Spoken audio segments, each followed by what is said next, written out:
azvipere mushe tikuona kuti wakaona ve-anti 2030 tukara zvikaranda. We have seen also Lieutenant Retired General Winston Mabranga achimenshena this issue yekuti panguva inai kuri kuonekwa kunzi pane ZNA soldiers panguva ine who are being tortured with iron bars and electricity. Panguva ino after kuonekwa kunzi pane pamphlets which were distributed.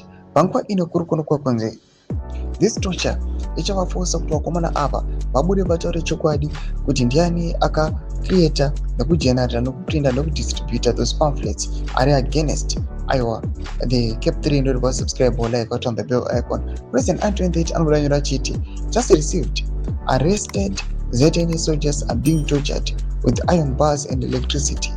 Sean ordered them injected with poison. They are forced to confess to charges they didn't commit. President is protecting criminals. If anything happens to them, Mnangagwa is fully responsible. I'm not sure this chat ramurikona the screenshot ramurikona irakanyorwa chinzi wo sure here but even please may you inform others that the arrested soldiers are being tortured badly. I'm informed that Sean ordered them to be injected with poison.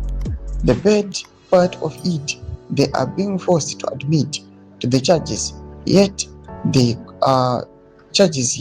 committed no offense. Anubendra chiti, okay, let me try to raise alarm, but Sean is ruthless like his father.